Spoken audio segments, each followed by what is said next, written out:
The cave you fear to enter holds the treasure you seek. Joseph Campbell. We all carry something inside us that we'd rather not talk about. Maybe it's rage we've never fully admitted, envy that creeps in when we're doing fine, or a deep sense of inadequacy that shows up just when things start going well. Psychology doesn't shy away from this. In fact, it insists that these uncomfortable parts of us, what Carl Jung would call the shadow, are exactly where the gold is buried. The demon is real, but it isn't evil, it's misunderstood. In clinical terms, unexamined inner conflict often manifests through projection, addiction, anxiety, or compulsive behavior. These aren't random flaws, they are signals. Signals that something is knocking at the door of consciousness, asking to be known. And until you open that door, the knocking only gets louder. The paradox is this: what you've spent your life avoiding may actually be the source of your deeper intelligence. The thing that shames you or scares you might be trying to guide you, not destroy you. But that only happens when you stop trying to silence it and instead listen with full attention. This is not inspiration, it's psychology. Neuroscience confirms that emotional suppression increases amygdala activity, reinforcing fear and reactivity. Facing our internal conflicts literally reshapes the brain. So what if the demon wasn't there to ruin you, but to remake you? What if your most feared inner voice is simply your demon, your deepest self, wearing the mask of a monster because you never gave it another option? Let's dive deeper into it. Number 1. Repression breeds monsters. Recognition breeds mentors. Let's start with a truth most people avoid. The parts of yourself you're ashamed of don't just disappear because you ignore them. In fact, they usually grow stronger. In psychology, we call this repression, pushing away thoughts, feelings, or memories because they're uncomfortable or threatening. But what happens to those repressed parts? They don't vanish. They twist, they turn into anxiety, self-sabotage, anger outbursts, or quiet depression that doesn't go away no matter how grateful you try to be. Think of it like this. If you keep stuffing garbage under your bed every day because you don't want to deal with it, eventually the smell starts taking over the whole room. That's what repression does inside the mind. It hides the mess until the mess becomes impossible to ignore. Take envy, for example. Most people won't admit to feeling it. They'll call it not liking someone's vibe, or pretend they're just critical thinkers.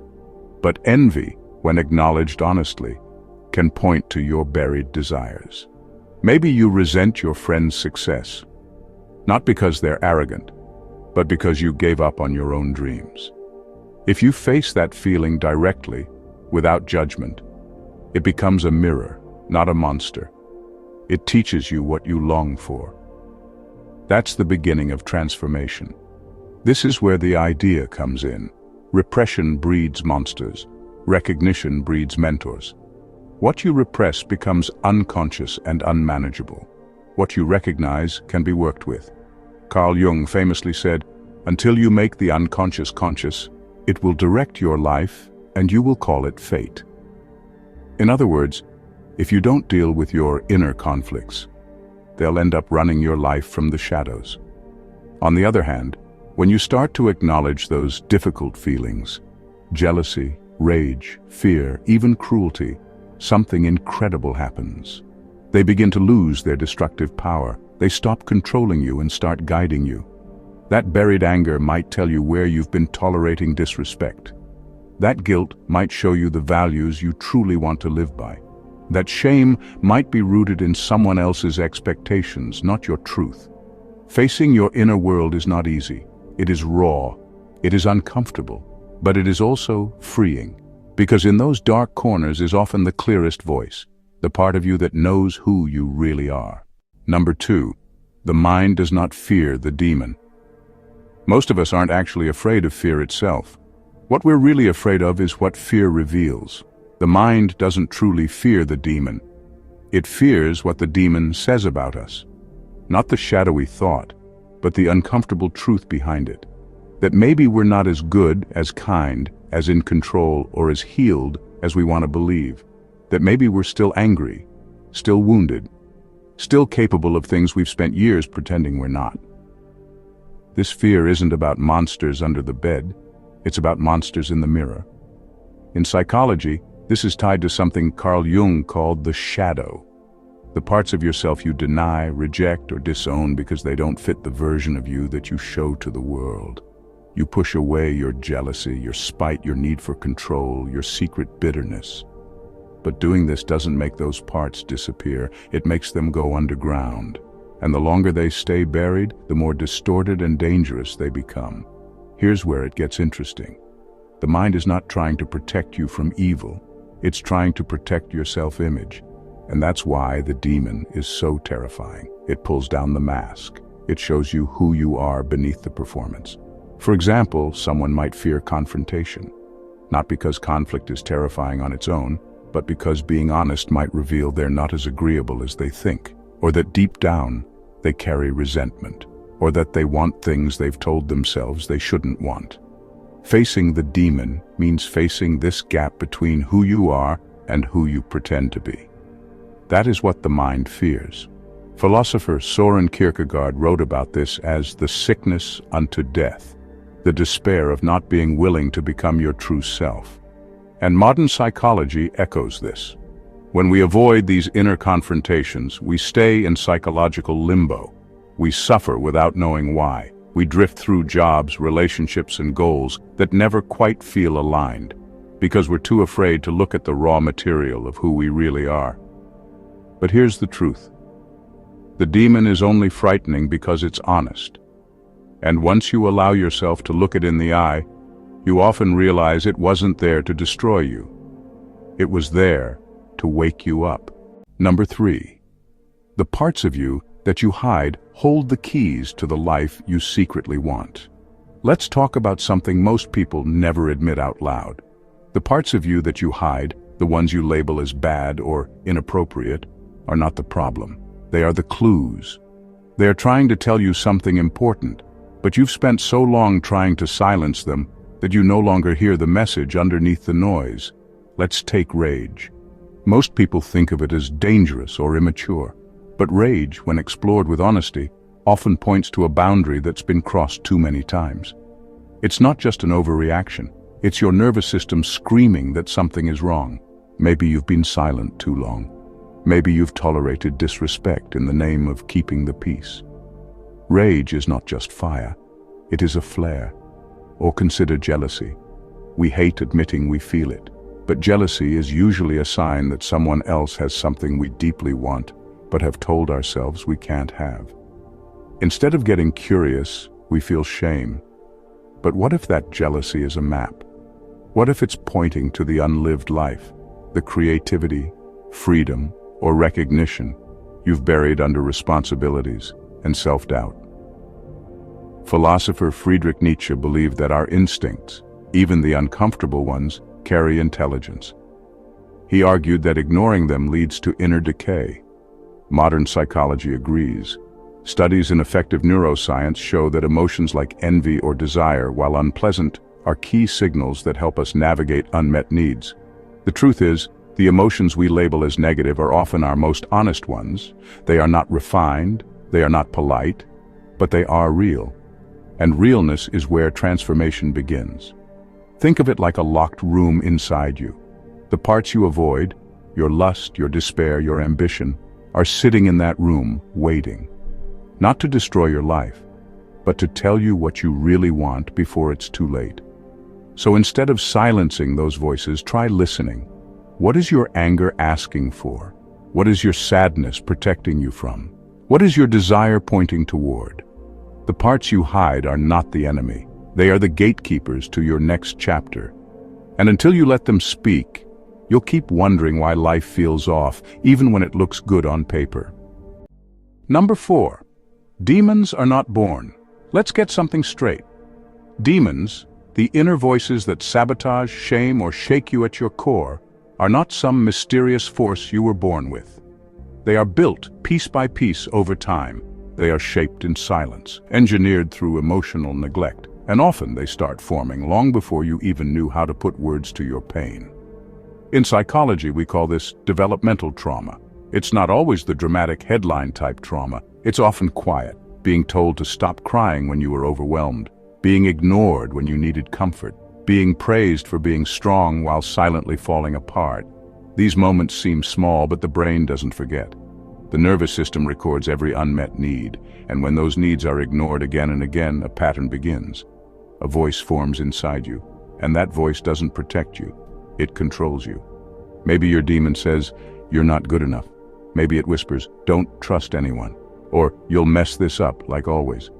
That voice didn't appear out of nowhere. It's the echo of something you needed but didn't get. Validation, safety, freedom to feel. Left unchecked, that echo becomes a permanent script. Philosopher Jean-Paul Sartre once said, "Man is nothing else but what he makes of himself." But what about the parts we didn't choose? The ones we inherited from chaos, silence, or survival? That's where the demon forms. Not out of evil, but out of adaptation. You didn't create it on purpose, you created it to survive. Neuroscience backs this. Repeated emotional neglect rewires how the brain responds to threat. The amygdala becomes overactive. The prefrontal cortex, responsible for reflection and reasoning, can go offline under stress. So when you're triggered, you're not broken. You're running a program that was never updated. But here's the most important part. What was engineered can be re-engineered. What was formed in darkness can be reworked in awareness. When you start to name the wound, you start to dismantle the demon. When you stop asking, "What's wrong with me?" and start asking, "What happened to me?" everything shifts. Your demon didn't come out of nowhere. It came from a need that was never met. And maybe now, finally, you're the one who can meet it. Number 5.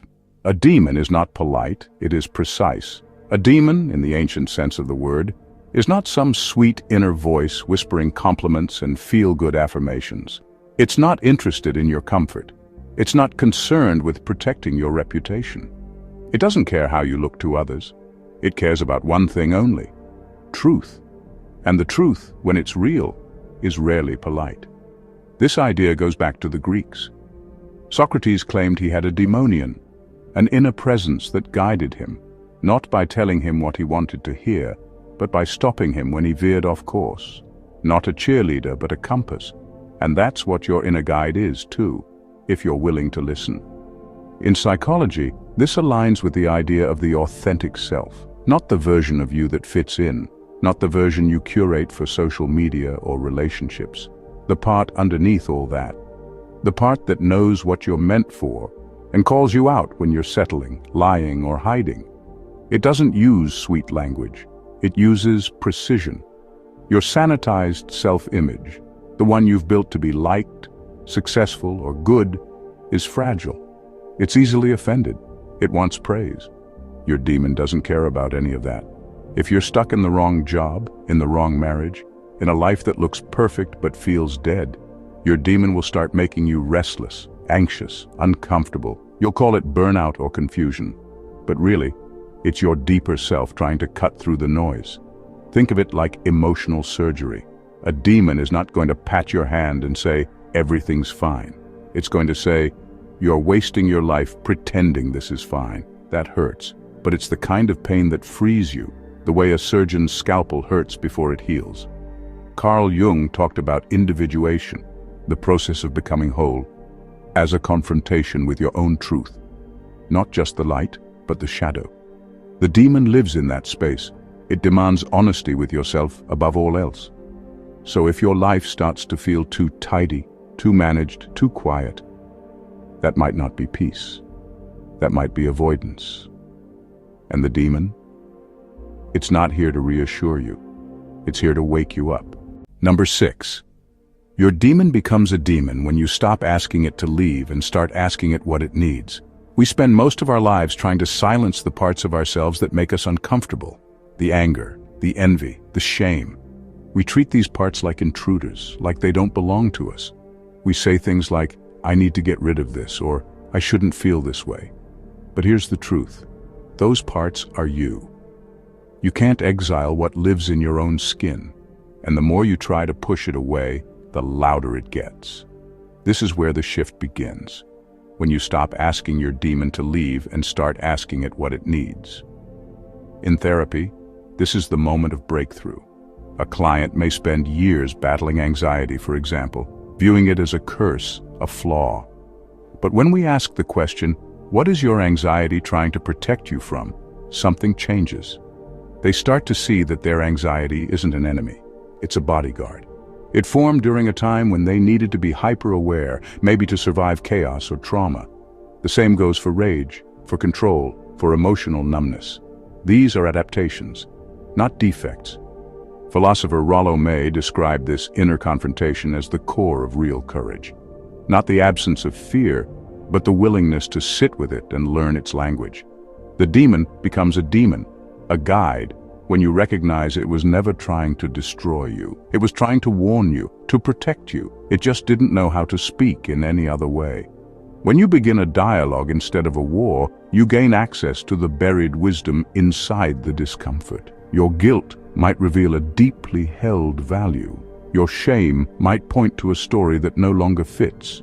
Your grief might be reminding you of what truly matters. This isn't about fixing or healing in the way we often think. It's about relating to yourself differently. Not with control, but with curiosity. Not with judgment, but with presence. The moment you stop saying go away and start asking why are you here? That's when the transformation begins.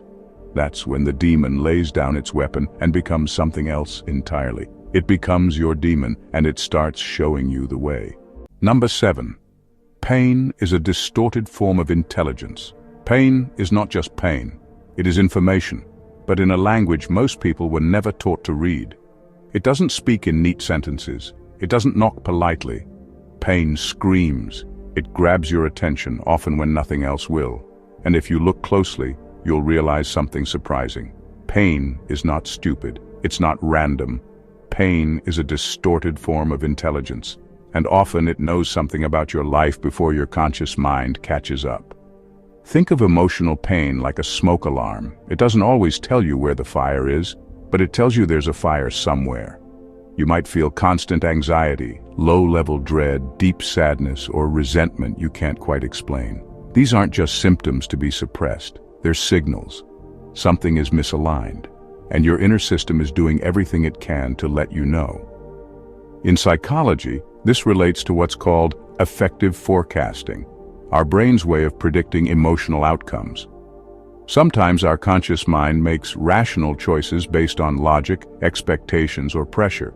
But our deeper emotional system, the unconscious, is already raising red flags.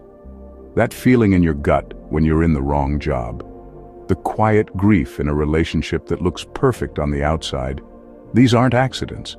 They're inner intelligence trying to break through. Philosopher Alan Watts once said, "The reason we suffer is not that life is hard, but that we resist its flow." That resistance often shows up as suffering. And your demon, that painful, disruptive part of you, is often the messenger of this resistance. Not because it wants to ruin your life, but because it wants to reroute it. Take burnout as an example. You push yourself harder, meet expectations, keep achieving, but you feel emptier with each win. That's not failure. That's your inner system telling you you're succeeding at the wrong thing, or chronic frustration in a relationship. That's not just moodiness.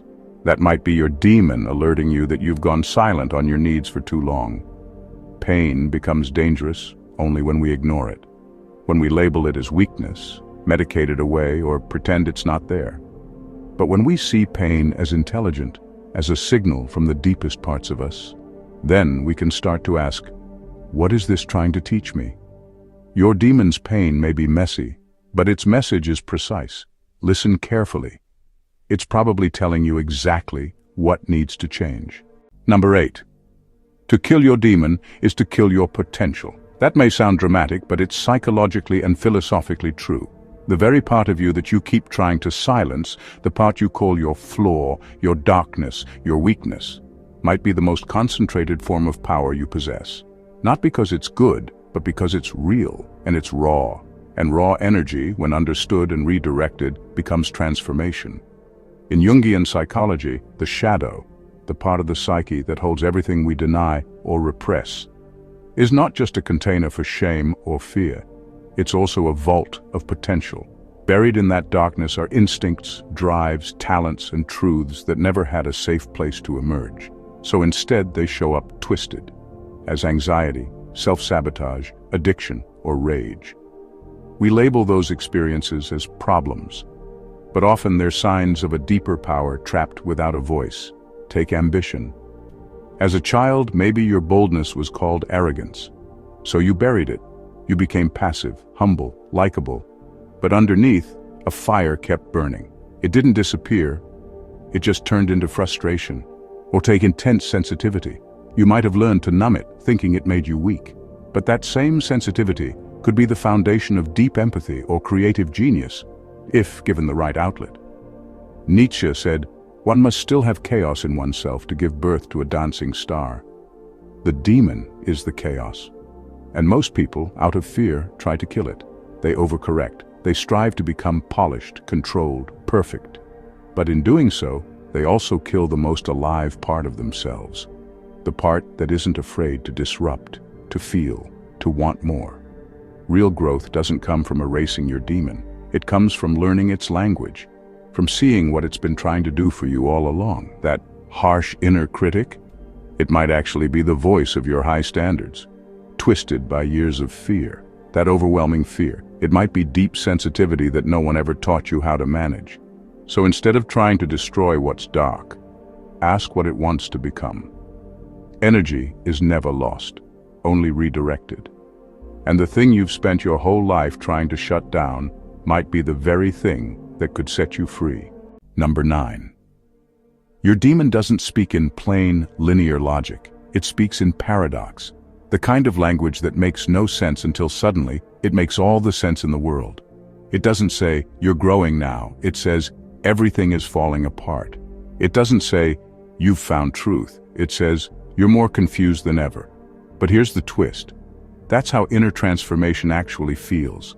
Messy, backwards, counterintuitive. Psychologically, this lines up with what Carl Jung called the transcendent function. The ability of the psyche to hold two opposing truths at once until something new is born. That in-between space, where you're not who you used to be but not yet who you're becoming, often feels like chaos. But it's not destruction, it's reconstruction, from the inside out. Think about when people hit what they call rock bottom. From the outside, it looks like failure. But often, it's the first honest moment in years. The career that falls apart reveals the identity that was never yours. The relationship that ends exposes the parts of yourself you abandoned to keep it alive. What looks like collapse is sometimes your demon tearing down what no longer serves the truth, not to hurt you, to untrap you. Philosopher Heraclitus wrote, "The way up and the way down are one and the same." Your demon knows this. It doesn't give you tidy instructions, it gives you tension, restlessness, dreams that won't die, feelings that don't fit the version of you you've outgrown. These are not symptoms to eliminate. They're signals that a deeper order is trying to emerge, one you can't yet explain, but you feel. This is why people resist real growth, because it doesn't feel like progress, it feels like coming undone. But in that unraveling is the wisdom the sanitized self can't access. The kind that doesn't just improve your life, but reorients it. So when your demon speaks in paradox, when pain brings clarity, when confusion births insight, when loss uncovers freedom, don't panic. That's its language. It's not there to give you easy answers. It's there to teach you how to live with deeper questions. And in doing so, to become something you never knew was possible. Number 10. You cannot evolve by amputating your shadows. No matter how hard you try to cut them off, bury them, or pretend they don't exist, they don't go away. They go underground. And what goes underground doesn't die. It distorts, it festers, it shows up in other ways, in sabotage, in projection, in relationships that feel like déjà vu. The parts of you that you call shameful, ugly, or unacceptable, those are not enemies of your growth. They are unintegrated parts of your identity. Jung called this the shadow. Not evil, not broken, but unacknowledged. What you repress doesn't disappear. It waits. And often it waits until you're tired enough, humbled enough, or brave enough to finally turn around and face it. Here's the truth. Real growth doesn't look like light chasing out the dark. It looks like light embracing the dark. bringing awareness into the places you've been avoiding. Not to excuse them, but to understand them. Because understanding is the first step to integration. And integration is where transformation lives. In therapy, we see this all the time. A person who struggles with control may eventually realize that their controlling behavior was built out of fear. Fear of chaos, fear of abandonment, fear of being vulnerable. Once they understand the root, they can stop trying to eliminate that behavior and instead integrate the part of themselves that craves stability and safety. Now they have choice, not just reaction. It's the same with anger. Many people try to suppress it completely, thinking it makes them more spiritual or peaceful. But repressed anger doesn't make you peaceful. It makes you passive-aggressive, anxious, or emotionally flat. When integrated, anger becomes boundary-setting, clarity, and courage. It's no longer wildfire, it's focused flame. You don't outgrow your shadows by pretending they are not yours. You evolve by making them part of your story, not the whole story, but a known one. When you do that, your inner world stops being a battlefield and becomes a system. Everything in its right place, even the uncomfortable parts. So no, you don't need to amputate your shadow to grow. You need to own it, learn from it, let it speak. That's not weakness, that's psychological maturity. And it's the only kind of evolution that actually lasts. Number 11. The more you moralize your darkness, the more power it gains over you. When you label your fear, rage, desire, or envy as bad or wrong, you don't get rid of it. You drive it underground. And once it's there, it mutates. What could have been understood becomes twisted. What could have been integrated becomes something you feel you must hide at all costs. And this is where shame begins to grow. Quietly, systematically, until the very parts of you that were simply human start to feel monstrous. This is one of the most damaging mistakes people make in their inner lives. They confuse morality with self-awareness. They believe that judging themselves harshly is the same thing as being honest. But moralizing is not the same as understanding. Guilt says, I did something wrong. Shame says, I am wrong. And neither of those statements help you listen to the message underneath the feeling. They just push you deeper into self-rejection. Psychologically, this is known as internalized repression. When you grow up in an environment, a family, culture, religion, where certain emotions are labeled unacceptable, you don't stop feeling them. You just turn them inward. That sadness becomes weakness, that anger becomes sin, that desire becomes impurity. Over time, those labels become your identity, and now you're not just feeling the feeling, you're feeling bad for feeling it. But there is another way. One that begins with a simple but radical shift. Curiosity over condemnation. Instead of asking, what's wrong with me for feeling this? Ask, what is this feeling trying to tell me? That shift turns your darkness into data. Your jealousy might reveal an unlived life. Your rage might uncover a repeated violation. Your apathy might be a response to chronic burnout, not laziness. None of that means you are broken. It means you are carrying signals that haven't yet been decoded. Philosopher Hannah Arendt once wrote that the most radical revolutionary will become a conservative the day after the revolution. Darkness moralized becomes fear, but darkness examined becomes wisdom. It isn't morality that makes you whole, it's integration. So stop trying to be good in the eyes of some imaginary judge. Be honest, be curious, be brave enough to sit with the parts of you that don't play nice, because they might just be carrying the truth you've been looking for. Number 12. Discomfort is not your enemy, it is your compass. In fact, it's the doorway to your demon, that deep inner intelligence that doesn't care about your ego, your routines, or your carefully crafted identity. It cares about truth. And truth doesn't come wrapped in comfort. It often arrives as the exact emotion you're trying to avoid. Think about it. We live in a world that trains us to chase ease and avoid friction. We scroll when we're anxious, eat when we're bored, distract when we're lonely, lash out when we're ashamed. But those moments of discomfort, those flashes of grief, restlessness, fear, even resentment, are not malfunctions. They're messages. They are emotional breadcrumbs, pointing towards something misaligned, unresolved, or repressed. In psychology, these uncomfortable emotions are known as high arousal affective states. They're intense, and we usually interpret them as negative. But intensity isn't inherently bad. It's just a sign that something important is happening, something that deserves your attention. When you feel dread walking into your job every morning, that's not just anxiety. That's your demon whispering, "This is not it." When you feel envy watching someone else live boldly, that's not pettiness. That's your demon saying, "This is what you secretly want for yourself." Philosopher Soren Kierkegaard once wrote that anxiety is the dizziness of freedom. That swirl of discomfort you feel when you step out of the known, that's not a warning to turn back. That's a sign you're on the edge of expansion. Discomfort often marks the boundary between who you are and who you could become. But here's the trap. If you label those feelings as wrong, weak, or shameful, you suppress them. And what you suppress doesn't disappear. It just loses its clarity and becomes harder to interpret. The key is to stop resisting the discomfort and start listening to it. Instead of running from fear, ask what it's guarding. Instead of numbing your anger, ask what boundary is being crossed. Instead of denying your grief, ask what mattered so deeply that it still hurts. Your demon doesn't shout, it doesn't flatter. It speaks through the tension, the ache, the friction you keep avoiding. That is not dysfunction, that is guidance. So the next time you feel discomfort, pause. Don't run, don't fix, don't shame it, just ask, what is this trying to show me?